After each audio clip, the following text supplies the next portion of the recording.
کچھ مہینوں پہلے جب کہکشاں کی کچھ تصاویریں جو جیمز ویب ٹیلیسکوپ کی مدد سے لی گئی تھی انٹرنیٹ پر شیئر کی گئی تو ان تصاویروں کو دیکھنے کے بعد ہر کوئی جیمز ویب ٹیلیسکوپ کے کمالات سے متاثر ہوا اور کائنات کو مزید دیکھنے کی پیاس میں دن بدن اضافہ ہوتا چلا جا رہا ہے۔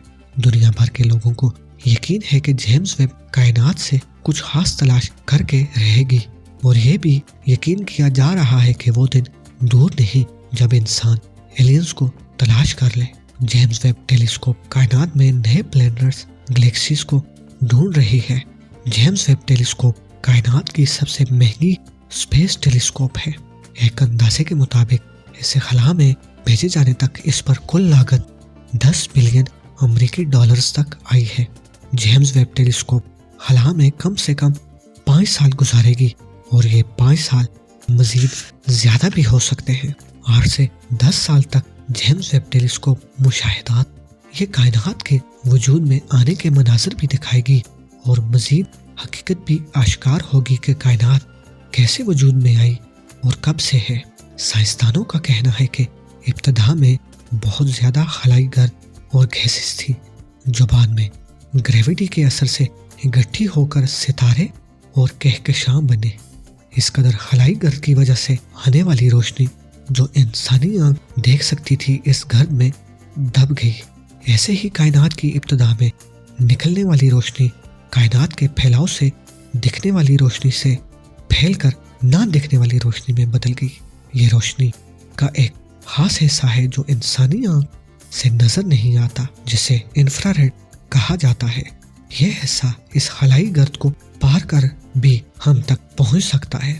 جیمز ویب کو تمام چیزوں کو مد نظر رکھ کر بنایا گیا ہے تاکہ انفراریڈ روشنی کو دیکھ سکے۔ جس طرح پانی کی لہروں میں اتار چڑھاؤ ہوتا ہے، ایسے ہی روشنی کی لہروں میں اتار چڑھاؤ ہوتا ہے۔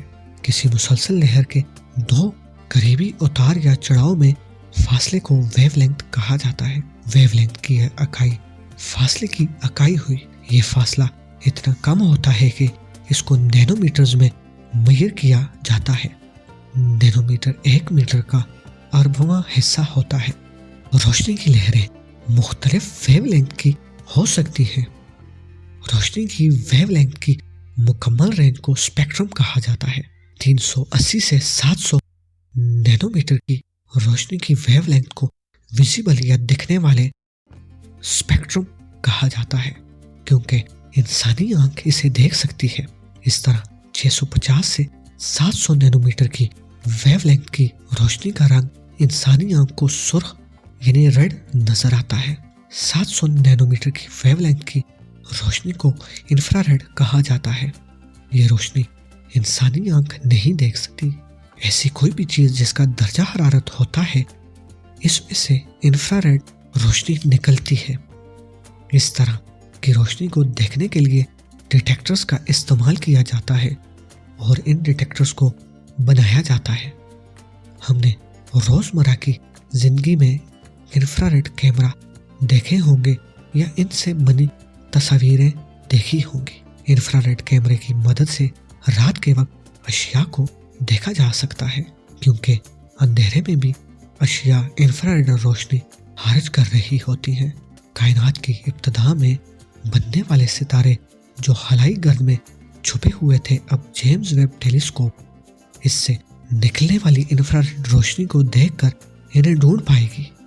جیمز ویب ٹیلیسکوپ میں اس بات کا خاص خیال رکھا گیا ہے کہ اس کے آلات سورج کی روشنی سے گرم نہ ہوں۔ اس وجہ سے اسے زمین سے 15 لاکھ کلومیٹر دور مدار میں چھوڑا گیا۔ اس طرح کے زمین جیمز ویب اور سورج کے ہمیشہ درمیان میں رہے، اور زمین سورج کی روشنی کو زیادہ ریفلیکٹ کرے، اور یوں سورج کی روشنی جیمز ویب کو متاثر نہ کرے۔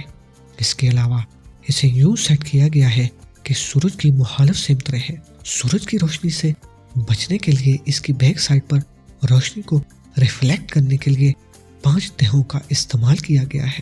یہ ایک ہی سائز کی پرتیں اسے مسلسل سورج کی روشنی سے بچاتی ہیں، اور اس ٹیلیسکوپ کے اندر لگے کولنگ سسٹم اسے مخصوص آلات کو درجہ حرارت 266 ڈگری سینٹی گریڈ تک ٹھنڈا رکھتے ہیں۔